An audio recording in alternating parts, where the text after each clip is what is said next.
Psicologia Falada apresenta a prática clínica de terapia cognitiva com crianças e adolescentes, de Robert Friedberg e Jessica Clory. Este audiolivro é uma iniciativa sem fins lucrativos. Caso você veja valor no nosso trabalho, deixe seu like e compartilhe. Deixe também nos comentários a sua sugestão para novos audiolivros. Boa leitura!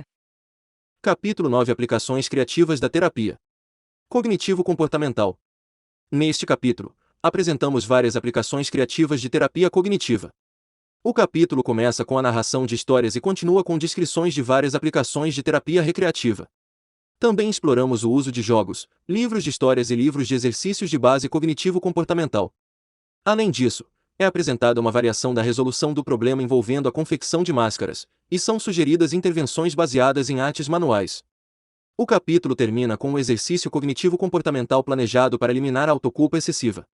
Narração de histórias. A narração de histórias é uma modalidade terapêutica considerada positiva pelos médicos das tradições psicodinâmica, adleriana e estratégico-ericksoniana. Até recentemente, a terapia cognitiva ignorava a utilidade potencial da narração de histórias a crianças, ignorava que pode ser uma forma efetiva de modelagem velada. Lazarus observou que a narração de histórias instila realidades psicológicas básicas. Histórias são claramente o recheio da infância, o brinquedo das crianças tem um tema narrativo natural. A hora do chá, guerras, brigas domésticas nas casas de bonecas e gols heróicos testemunhados por multidões ensurdecedoras são mini-histórias com enredo, personagens e diálogo. O interesse natural das crianças pequenas por fingimento, imaginação e jogo de faz de conta torna a narração de histórias especialmente natural para elas.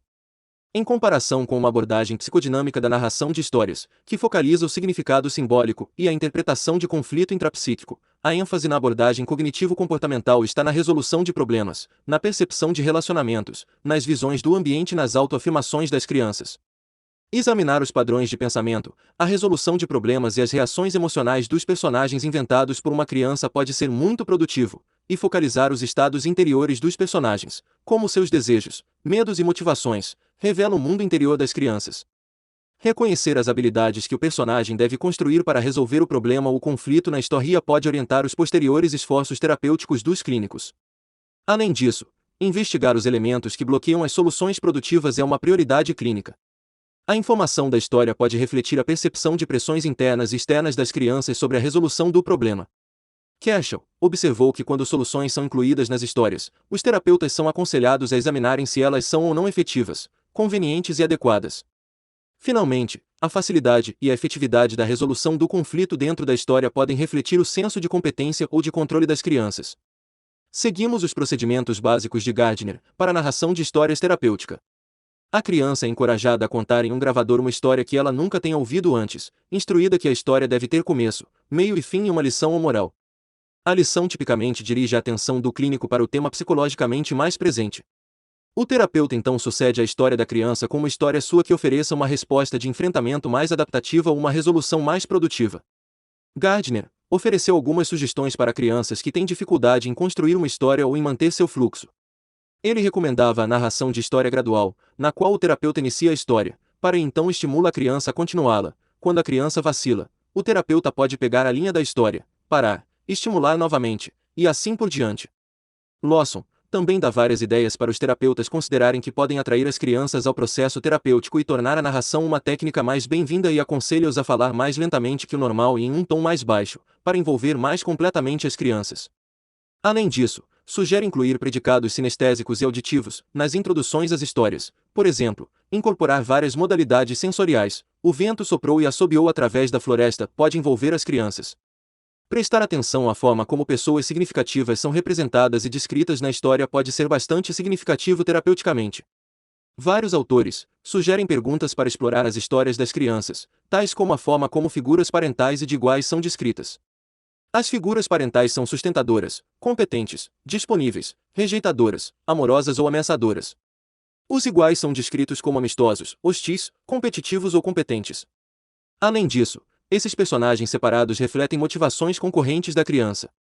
O clima emocional geral da história também pode ser bastante revelador. Por exemplo, tem um tom hostil. A atmosfera da história é importante e pode refletir a concepção do mundo de uma criança. Onde acontece a história? A ação que ocorre em um deserto ou em uma floresta úmida escura é muito diferente da ação que ocorre em uma cidade movimentada ou em um bosque fresco. Temos várias sugestões para construir uma história alternativa terapêutica. Geralmente, histórias efetivas preenchem lacunas na organização temporal, estimulam reatribuição e corrigem imprecisões no entendimento de antecedentes causais das crianças. As crianças devem ser capazes de se identificar com comportamentos, cognições, sentimentos e motivações representados na história do terapeuta. Além disso, elas deveriam ver as capacidades dos personagens como semelhantes ou potencialmente semelhantes às suas capacidades, habilidades e opções. A identificação da criança com os personagens pode ser aumentada de diversas maneiras. Nas histórias do terapeuta, recomendamos criar um conflito que se equipare ao da própria criança, mas em que os personagens tenham sucesso na superação ou na realização de seus desafios, pois quando as crianças reconhecem que o problema na história corresponde ao seu próprio dilema, o impacto da história é maior. O personagem central representa uma metáfora ou um modelo velado para a criança, portanto sua escolha de personagens dependerá de cada criança, do problema e das circunstâncias ou dos contextos que a cercam. Por exemplo, Davis verificou que crianças maltratadas geralmente compartilham histórias sobre animais como coelhos, que têm poucas defesas naturais. Nesses casos, as histórias terapêuticas deveriam oferecer uma figura concorrente, mas paralela, que tem alguma defesa natural. Por exemplo, uma tartaruga é um bom personagem, porque tem um casco protetor. As tartarugas são figuras de histórias particularmente valiosas porque fazem escolhas sobre retraírem-se em seus cascos ou revelarem-se. Além disso, elas permitem o raciocínio flexível, uma vez que raramente abandonam totalmente seus cascos, e permanecem completamente dentro de sua cobertura protetora. Os sapos e os camundongos são nossos favoritos. Os sapos podem tipicamente ser vistos como inertes, que raramente se aventuram para além de sua própria folha de planta aquática, portanto, são metáforas naturais para crianças inibidas e medrosas. Além disso, a capacidade oculta dos sapos de saltar de folha em folha pode comunicar formas nas quais seus recursos latentes podem ser avaliados. Os camundongos oferecem outras oportunidades para a narração de histórias terapêuticas. As crianças parecem identificar-se prontamente com camundongos, talvez porque sejam tão pequenos e ostensivamente desamparados e, consequentemente, devam negociar situações complicadas da vida usando sua esperteza. Os personagens de camundongos são modelos velados que podem ensinar às crianças que a resolução bem-sucedida de conflitos não depende de tamanho e de força. Animais ou personagens que podem se transformar oferecem esperança, ilustram uma mudança e diminuem algum pensamento rígido. Por exemplo, os personagens de histórias que mudam de um estado para outro, como lagartas, cisnes e dálmatas, podem ser bastante úteis. Temas envolvendo crescimento emocional e aquisição de habilidade podem ser habilmente costurados em torno de narrativas que detalham as metamorfoses destes personagens, que passam de uma circunstância negativa para uma mais otimista. Por exemplo, histórias terapêuticas sobre um dálmata que é depreciado por ser comum, mas finalmente ganha suas manchas, pode comunicar uma variedade de mensagens terapêuticas. A história a seguir é um exemplo que oferece uma resolução mais adaptativa para o medo de independência de uma criança pequena. Era uma vez, há muito, muito tempo, uma foquinha que vivia em um lugar distante, muito distante. O nome desta foca era Icore. Icore tinha medo de que, se fizesse coisas por si mesmo, sua mãe e seu pai deixariam de cuidar dele. Ele achava que quanto mais fizesse por si mesmo, mais coisas seriam esperadas dele. Muitas vezes Icore pedia a seu pai para lhe dar alguns peixes, embora ele mesmo pudesse pegá-los. Se Icore esquecia alguma coisa na escola, sua mãe sempre concordava em pegar para ele. Às vezes, pedia a sua mãe e a seu pai que o carregassem até a próxima pedra, em vez de nadar sozinho. Sua mãe e seu pai ficavam muito frustrados e não sabiam o que fazer. Icore tinha medo. Ele achava que crescer era perigoso. Ele sabia como era ser uma foquinha, mas não como era ser uma foca grande. Um dia na escola de focas, encontrou um leão marinho. O leão marinho, chamado Regis, viu que Icore tinha muito medo de fazer as coisas por si mesmo. Regis e Icore ficaram amigos. Em uma tarde ensolarada, Regis perguntou a Icore por que ele pedia aos outros para fazerem coisas por ele, se podia fazê-las sozinho. Icore disse que tinha medo. Regis sugeriu que ele tentasse e visse o que aconteceria. Então, havia um grande iceberg no meio do oceano. Regis disse: "Você acha que pode nadar até lá sozinho?" "Eu tenho medo", disse Icore. "Do que você tem medo?", perguntou Regis. Icore respondeu: "Você vai cuidar de mim se eu fizer isso." "É claro", sorriu Regis. Então, Icore foi até a beira da água e mergulhou. Enquanto estava nadando até o iceberg, ele se preocupava: "E se eu conseguir, e ele me pedir para fazer mais, eu realmente gosto que tomem conta de mim. Se eu não fizer, tenho certeza de que Regis não vai me mandar fazer isso novamente." À medida que estes pensamentos passavam por sua cabeça, Icore nadava cada vez mais lentamente. Ele ouvia Regis gritando da praia: "Você pode fazer, Icore. Eu vou estar bem aqui na praia quando você voltar." Isso ajudou Icore. Ele nadou um pouco mais e ouviu mais vozes vindo da praia. Eram sua mãe e seu pai. Eles estavam torcendo por ele. "Nade, Icore, nade. Toda vez que você olhar para trás nós vamos estar aqui. Não importa o quão longe ou rápido você nade, nós sempre estaremos bem aqui esperando por você." Isso fez Icore sentir-se animado e forte. Ele alcançou o iceberg facilmente, e até sentou-se lá no sol para fazer um belo lanche de peixe olhando para a praia, onde Regis, sua mãe e seu pai estavam esperando. Ele ficou no iceberg por algum tempo enquanto apreciava seu lanche e a paisagem. Quais são os elementos úteis nessa história? Primeiro, ela salienta as crenças de Icore sobre independência: "Se fizer coisas por mim mesmo, minha mãe e meu pai não cuidarão mais de mim. Quanto mais fizer por mim mesmo, mais será esperado de mim."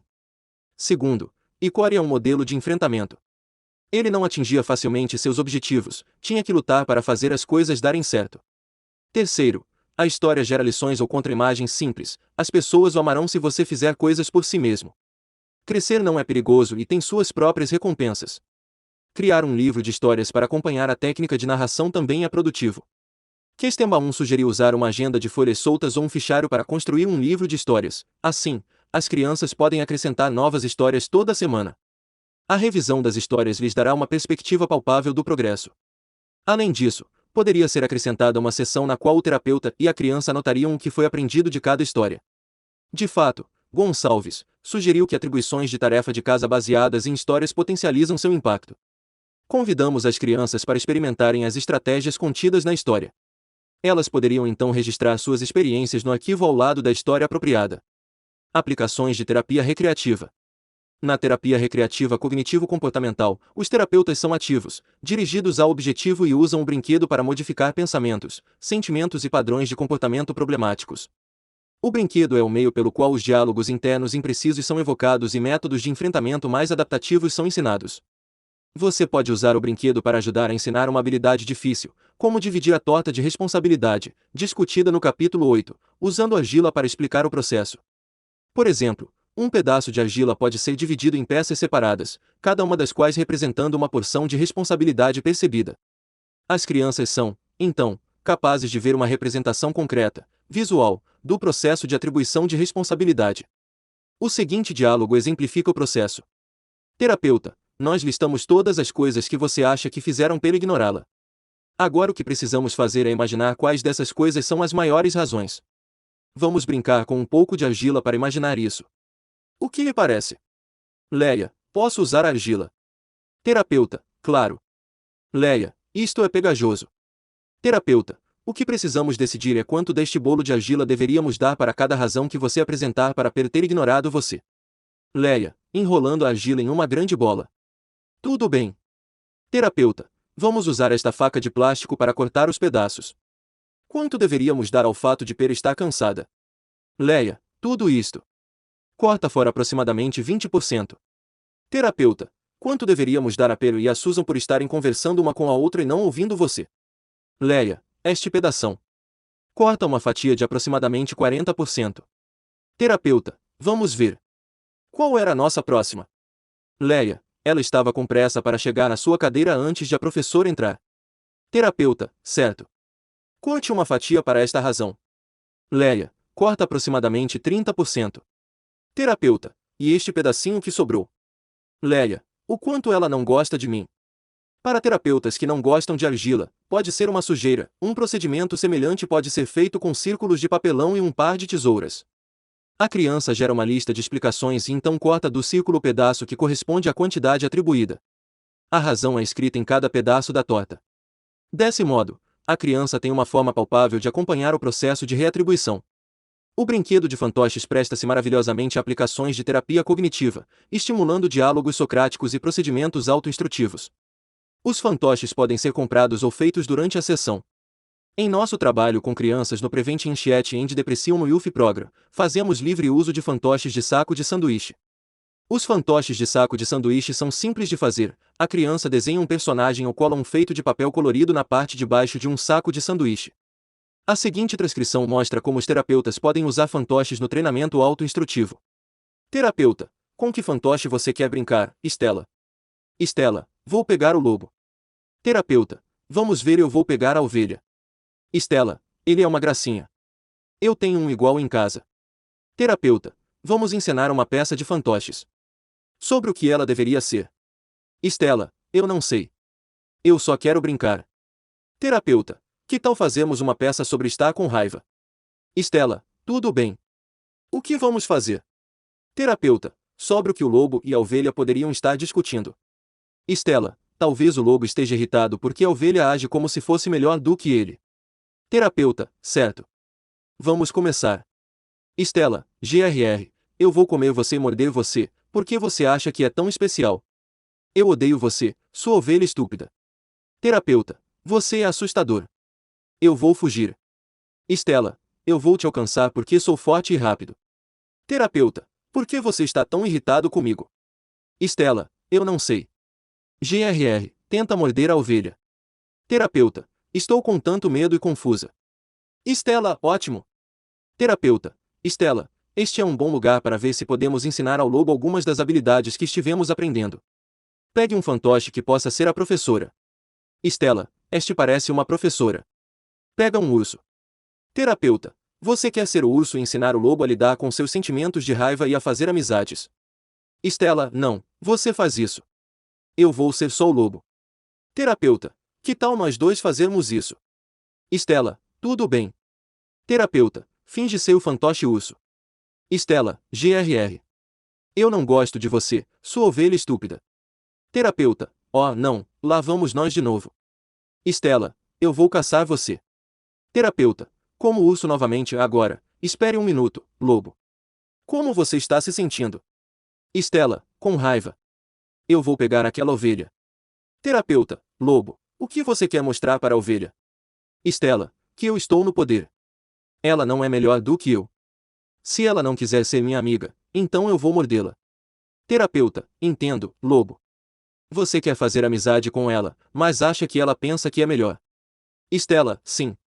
Eu vou pegá-la. Terapeuta: como você acha que a ovelha se sente? Estela: com medo, grr. Ri. Terapeuta: com certeza. Olha como ela treme. O quanto ela parece querer ser amiga. Estela: não muito. Terapeuta: Estela, o que o lobo pode dizer para si mesmo para acalmar seus sentimentos de raiva? Estela: eu esqueci. Terapeuta: bem, o que aprendemos que podíamos ensinar ao lobo?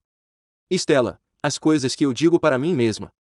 Terapeuta: faça uma tentativa. Estela: agora, lobo, não deixe a raiva ferver. Desligue o fogo no seu forno de raiva. Terapeuta: ótimo. Como isso funcionou para o lobo? Estela: não muito bem. Ele ainda está com raiva. grr. Eu vou pegar aquela ovelha. Terapeuta: agora, você faz o urso e usa mais autoconversa para acalmar o lobo. Estela: não deixe transbordar. Apague o fogo em você.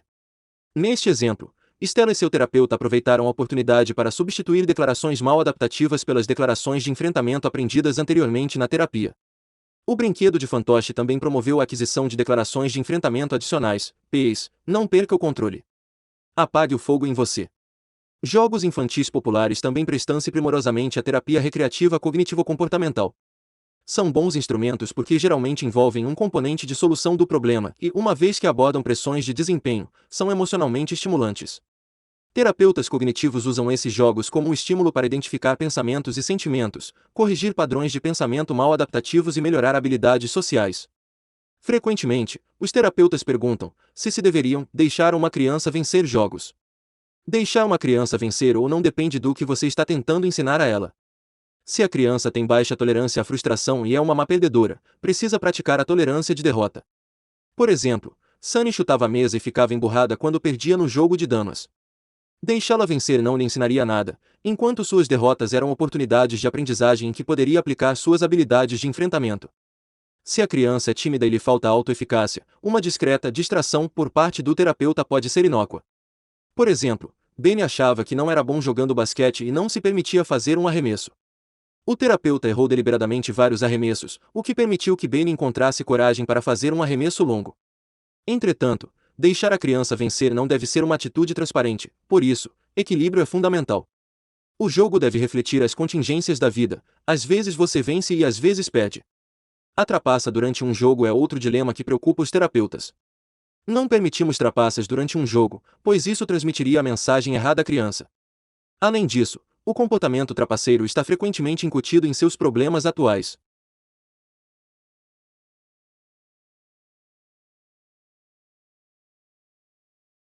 Permitir que a criança trapaceie significa ser conivente com seu comportamento desonesto, portanto, recomendamos que você evoque e modifique as crenças mal adaptativas associadas à trapaça. O seguinte diálogo exemplifica o processo. Terapeuta: Denis, você moveu minha peça 2 espaços para trás e moveu sua peça 1 espaço a mais. É isso que estava escrito nas regras. Denis: eu não lembro. Terapeuta: entendo. Você acha que é justo? Denis: eu não sei. Deita a cabeça na mesa. Terapeuta: isso acontece às vezes quando você joga com seus amigos. Denis: às vezes. Terapeuta: o que veio à sua cabeça quando você moveu minha peça? Denis: eu não sei. Terapeuta: como você se sentiu me vendo passar à sua frente? Denis: mal. Terapeuta: quando você se sentiu mal, o que passou na sua cabeça? Denis: eu odeio perder. Terapeuta: o que significaria perder? Denis: que você é melhor do que eu. Terapeuta: então você se sente mal quando pensa que poderia perder, e o pensamento, eu sou melhor que você, passou pela sua cabeça. Então você moveu sua peça para a frente da minha. Denis: chora e confirma com a cabeça. Terapeuta: que resultado isso teve para você? Denis: não muito bom. Terapeuta: podemos fazer um plano juntos para que você primeiro aprenda que perder um jogo não é tão horrível e que há formas de você se ajudar a se sentir melhor quando perde, de modo que não se sinta forçado a trapacear. Este diálogo contém várias sugestões úteis. Primeiro, o terapeuta limitou a trapaça. Segundo, não puniu ou ridicularizou Denis, mas, antes, ajudou-o a identificar os pensamentos e os sentimentos que mediaram a trapaça. Terceiro, o terapeuta associou a trapaça na sessão de terapia com problemas de habilidades sociais de Denis. Finalmente, o terapeuta iniciou um processo de resolução do problema. Jogos, livros de histórias, livros de exercícios e confecção de máscaras. Jogos Berg desenvolveu uma série de jogos atrativamente planejados e embalados que enfocam uma variedade de problemas infantis. Cada jogo inclui um conjunto de cartas especificamente criado para as questões psicologicamente proeminentes embutidas em cada área de problema. É incluído um manual que orienta o principiante no jogo, juntamente com fichas, peões, peças de jogo, dados e um tabuleiro. Mais recentemente, vários livros de história e vídeos foram desenvolvidos para incrementar esses jogos. Livros de história. Há diversos livros de história de orientação cognitivo-comportamental que podem ser úteis para inúmeras crianças. Por exemplo, Rational Stories for Children, de Waters, contém 6 histórias para crianças e orientações de acompanhamento para os pais. As histórias incluem temas como autoaceitação, estabelecimento de tolerância à frustração, enfrentamento da timidez, da raiva, resolução do problema e reestruturação cognitiva. Cada história possui ilustrações. O guia para os pais inclui um material psicoeducativo acessível. Waters também escreveu Color US Rational, uma coleção de histórias em forma de livro de colorir. As 12 histórias do livro refletem as 12 crenças irracionais básicas de Elise Pease. É mais fácil evitar problemas do que confrontá-lo. Eu preciso ser aprovado por todos, etc. As crianças podem colorir as figuras, enquanto o terapeuta ou pai lê cada história para elas. Homer the O'Malley Dog conta a história de um cão autocrítico que aprende a ser mais clemente consigo mesmo. Livros de exercícios. Há vários livros de exercícios de base cognitivo-comportamental para crianças e adolescentes. Vernon oferece uma série de exercícios que são sensíveis ao nível de desenvolvimento e separados por idade série escolar, que oferecem uma gama de atividades, incluindo artes manuais, histórias e experiências. Cada exercício e cada atividade inclui uma série de perguntas para orientar os terapeutas durante o processo. Além disso, Vernon apresenta perguntas para discussão e processamento. Cada exercício também informa o terapeuta sobre o material necessário para completar os exercícios. O Coping Cat Workbook, de Kendall, é uma coleção inteligente de técnicas e exercícios para tratar crianças ansiosas. O livro é envolvente e inclui histórias em quadrinhos e exercícios deliciosos. A série Coping Cat é amplamente aplicada e obteve considerável sucesso empírico. O Coping Cat é adequado para crianças desde os 7 anos até aproximadamente 13 anos, dependendo da maturidade psicológica. O Therapeutic Exercises for Children é um conjunto de técnicas, exercícios e atividades cognitivo-comportamentais para crianças de 8 a 11 anos que estão experimentando basicamente ansiedade e depressão. O livro de exercícios contém orientações para os terapeutas e ajuda a amar formas de diálogo socrático com as crianças. O Therapeutic Exercises for Children inclui ilustrações e textos envolventes para as crianças. O Stop and Think Workbook, de Kendall, é uma forma inventiva de trabalhar com crianças impulsivas. O livro inclui inúmeros exercícios que promovem habilidades de encadeamento, planejamento e resolução do problema das crianças. Similarmente ao Copycat Workbook, Kendall inclui atribuições do tipo mostra o que posso. Exercícios de role-playing e ilustrações alegram material fatos e frustrados com o progresso limitado de seus jovens clientes. Os terapeutas, compreensivelmente, podem apoiar-se mais que o necessário em livros de exercícios em busca de respostas. Em nossa experiência, essa estratégia raramente funciona. Geralmente é melhor quando o livro de exercícios surge naturalmente do conteúdo da sessão e é apresentado de uma maneira envolvente. A seguinte troca ilustra a forma como um livro de exercícios é integrado ao conteúdo da sessão. Justin: as coisas sempre são minha culpa. Eu sou sempre culpado por tudo. Terapeuta: como você se sente quando acha que tudo é culpa sua? Justin: realmente mal terapeuta, com raiva, com medo, triste ou preocupado. Justin: mais triste, eu acho. Terapeuta: isso faz muito sentido. Se você acredita que tudo é sua culpa, você deve se sentir realmente triste. O que nós precisamos imaginar agora é o quanto você tem culpa por tudo. Você está disposto a fazer isso? Justin: acho que sim. Terapeuta: bem, eu tenho este exercício que poderia ajudar. Você está disposto a experimentar? Neste exemplo, o terapeuta evocou os pensamentos e sentimentos automáticos de Justin e, após identificá-los, introduziu um exercício. O exercício fluiu oportunamente do conteúdo da sessão e foi diretamente associado aos problemas atuais de Justin. Confecção de máscaras. A confecção de máscaras é uma forma divertida de ensinar a resolução de problemas. Criar uma máscara personalizada é uma atividade que pode incrementar o procedimento de resolução do problema tradicional, explicado no capítulo 8. Essa prática combina modelagem velada e solução do problema em um exercício de orientação artística, e também é semelhante à modelagem do super-herói usada por Kendall e seus colegas. Pede-se que a criança escolha um herói ou modelo, PAs, figura dos spots, personagem de história, estrela de TV, membro da família, professor. Em seguida, a criança é instruída a encontrar uma figura de seu herói, recortá-lo e colá-lo em um pedaço de cartolina com formato de rosto. Se não for encontrada, a criança é convidada a desenhar sua própria versão do herói na cartolina ou simplesmente escrever seu nome na máscara. A criança deve recortar espaços para os olhos e para a boca na máscara. Finalmente, cola a máscara completa em um palito de picolé ou abaixador de língua, que serve como cabo. Então, pede-se que a criança passe pelo processo de resolução do problema como se fosse seu próprio super-herói. A criança tem que fingir que o super-herói está resolvendo o problema. A seguinte transcrição ilustra como utilizar a confecção de máscara. Terapeuta: então você colou o rosto do Harry Potter na sua máscara. Kylie: sim, eu adoro aqueles livros. Terapeuta: certo. Agora vamos fazer a resolução de problema de uma forma diferente com esta máscara. Eu quero que você finja que é Harry Potter e veja quantas estratégias você pode sugerir para resolver o problema. Kylie: qual vai ser o problema? Terapeuta: vamos pegar um problema com o qual você esteja lutando. Kylie: escolher um colega na escola para fazer um projeto. Terapeuta: certo. Coloque a máscara no rosto e imagine que você é Harry Potter. O que você faria, Harry, para escolher um colega para seu projeto de estudos sociais? Este exemplo ilustra vários pontos fundamentais. Primeiro, Kylie escolheu um personagem favorito para identificar-se. Segundo, selecionou um problema importante para focalizar. Terceiro, em vez de o terapeuta obrigar Kylie a gerar soluções alternativas, a confecção da máscara deu a Kylie uma oportunidade de fingir ser Harry Potter e descobrir o que ele faria na situação. Cestas de pensamento-sentimento. O Cestas de Pensamento-Sentimento é uma atividade recreativa que envolve a combinação de identificação de pensamentos e sentimentos com o arremesso de uma bola de basquete. Trata-se de uma forma experiencial e divertida de as crianças aprenderem habilidades de automonitoração básicas. O Cestas de Pensamento-Sentimento é um acompanhamento ideal para os registros de pensamento descritos no capítulo 6. Para este exercício, você precisa de um aro de basquete e de uma bola, embora até uma bola de papel amassado e uma cesta de papéis sirvam.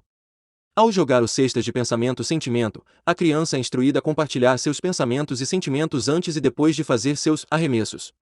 Essa prática permite que as crianças e o terapeuta associem situações, pensamentos e sentimentos. Além disso, Também pode-se usar esse exercício para ilustrar a exatidão das previsões das crianças. O exercício oferece uma oportunidade para explorar medos de avaliação negativa e pressões de desempenho associados com ansiedade generalizada e ansiedade social. Os medos das crianças de arriscarem-se também podem ser tratados com essa atividade, tratando-se ainda a tolerância das crianças a emoções negativas, como frustração e decepção. Usar os cestas de pensamento-sentimento para associar situações, sentimentos e pensamentos é uma tarefa relativamente direta.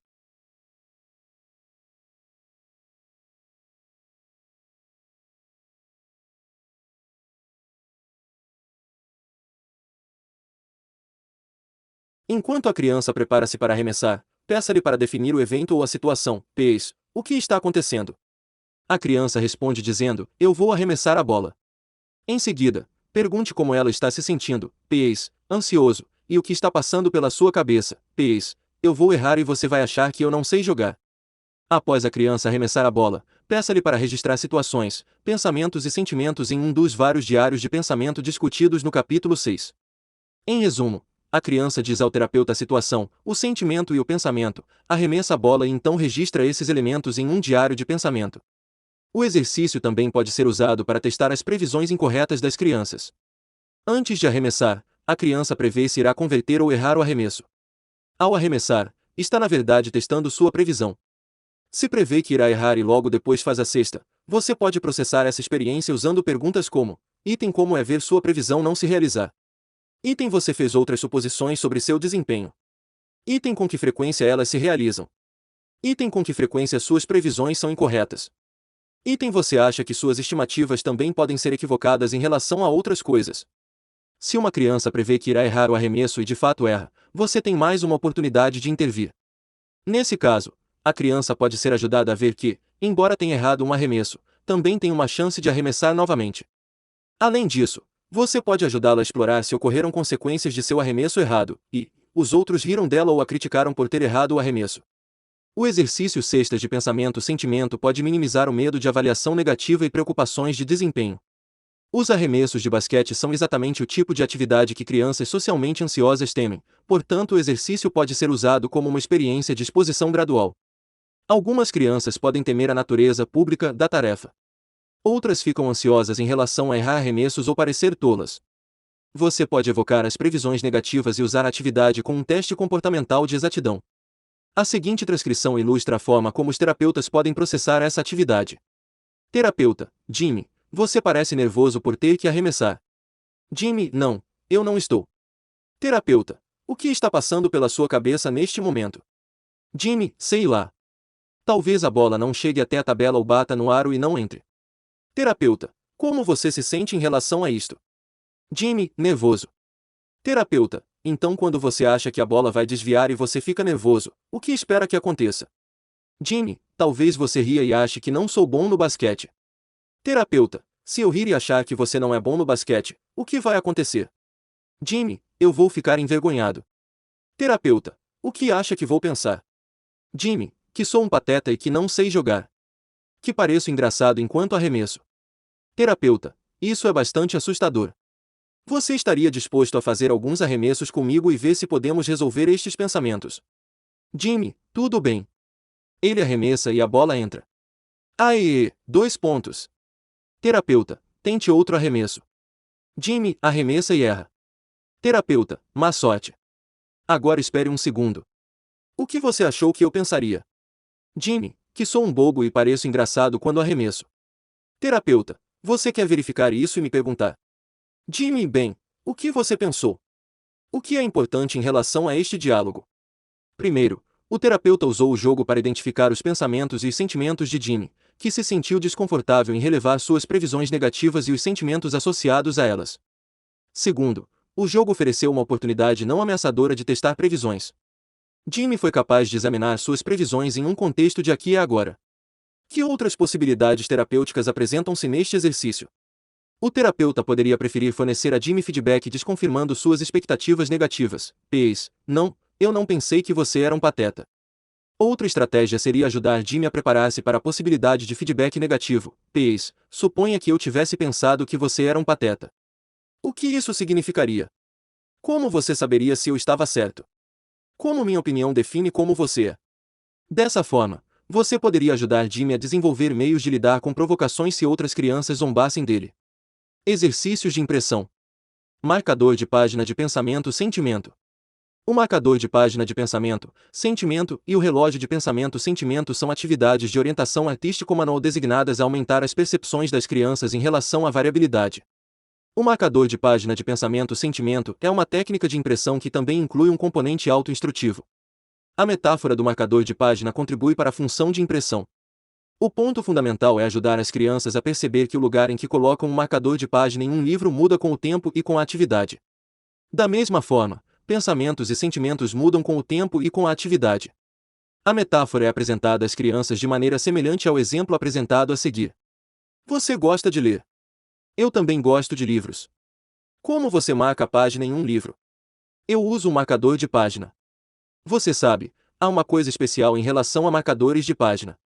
Quando você lê um livro, vai virando as páginas. Você se move da página antiga para uma nova página. O marcador de página também muda conforme você lê. Ele se move de uma parte do livro para outra. Como isso se parece com seus pensamentos e sentimentos? Certo, seus pensamentos e sentimentos também mudam. Decorar o marcador de página com uma afirmação de enfrentamento serve a uma função auto-instrutiva. Criar um marcador de página de pensamento-sentimento é simples e divertido. O material necessário para fazê-lo inclui cartolina ou papelão colorido, canetas, lápis de cera, fitas, purpurina, cola, confete e um furador de papel. Encoraje as crianças a decorar seus marcadores de página da forma que quiserem. Você pode então instruí-las a escreverem um pensamento de enfrentamento simples no marcador como as coisas mudam, eu posso enfrentar desafios, ou sentimentos mudam. Relógio de pensamento-sentimento. O relógio de pensamento-sentimento é uma atividade artístico-manual que serve como um instrumento de automonitoração e como uma intervenção de impressão. O relógio de pensamento-sentimento ajuda as crianças a perceberem que os sentimentos mudam, agindo como um estímulo para identificar pensamentos maladaptativos. A metáfora do relógio de pulso é central neste exercício. Os sentimentos são comparados aos ponteiros de um relógio de pulso, consequentemente, a metáfora do relógio comunica de forma convincente que, como a hora, os sentimentos sempre mudam.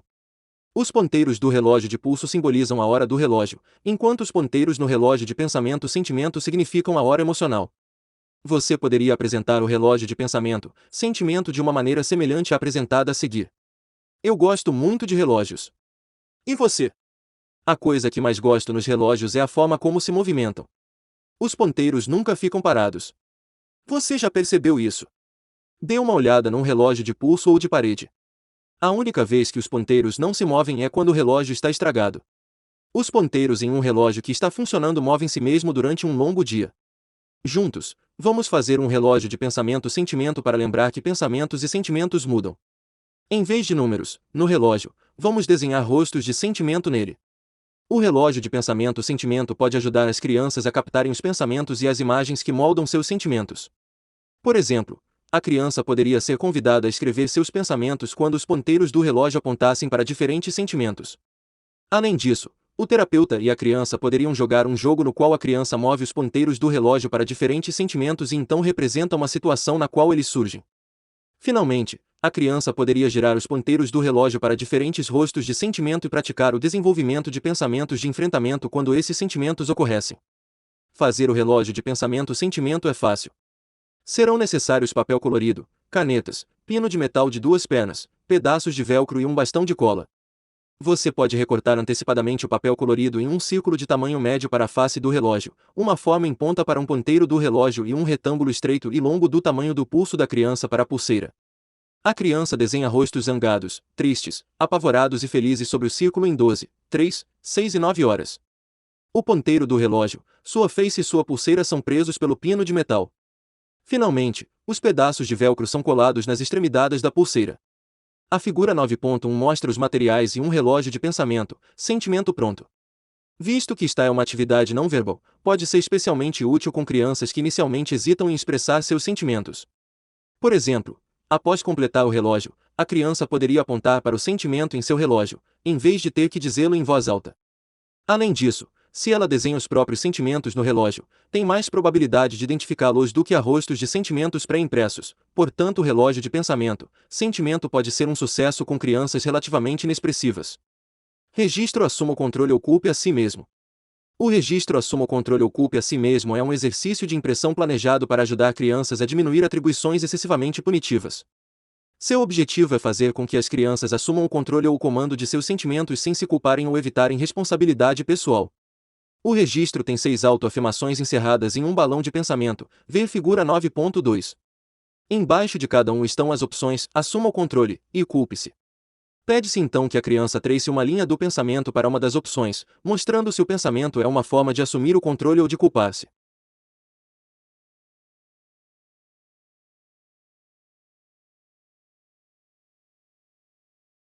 Deve-se iniciar o exercício com uma breve discussão das diferenças entre assumir o controle e culpar-se. Pode-se perguntar à criança se ela se culpa pelas coisas ruins que acontecem a ela. A criança então deve dar exemplos da forma como se culpa. Após esses casos de autoculpa serem evocados, podem-se processar estas afirmações de culpa com a criança. Por exemplo, você poderia fazer as seguintes perguntas de processamento-chave. Item como culpar-se ajuda você. Item de que formas culpar-se ajuda você. Item como culpar-se o prejudica. Item o que você ganha culpando-se. Item o que você perde culpando-se. Item o que mais você poderia fazer se não se culpasse. Item o que você poderia fazer em vez de culpar-se. Fazer a diferença entre não se culpar e evitar responsabilidade é o próximo passo no processo. Então, explora-se a noção de assumir o controle ou de responsabilidade. Fazer a criança dizer o que significa assumir o controle é uma estratégia útil. Você poderia fazer as seguintes perguntas. Item o que significa assumir o controle. Item o que significa assumir o controle de si mesmo. Item quando você assume o controle. Item de que coisas você assume o controle. Item como você se sente quando se encarrega de algo ou assume o controle. Item qual é a diferença entre assumir o controle e culpar-se. Após os termos terem sido processados completamente, você pode introduzir a tarefa colaborativamente. Por exemplo, pode dizer, este registro pode ajudá-lo a encontrar a diferença entre culpar-se e assumir o controle. Ele funciona da seguinte maneira. Você vê o balão de pensamento com o pensamento nele. Embaixo de cada balão de pensamento estão escolhas intituladas Assuma o controle ou Culpe-se. Você precisa decidir se o pensamento no balão é uma forma de assumir o controle ou de culpar-se. Após escolher, trace uma linha de sua escolha até o balão de pensamento. Você entendeu o que é para fazer.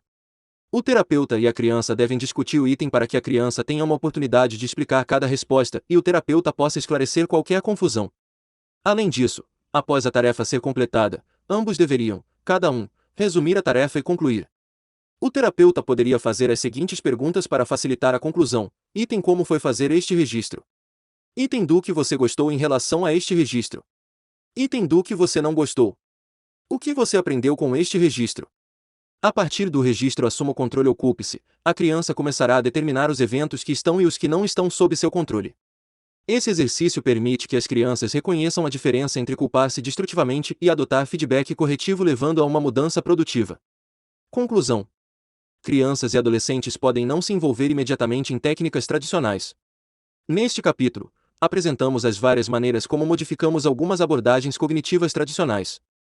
Nós o encorajamos a tentar nossas ideias e torná-las suas mediante adaptações que julgar importantes.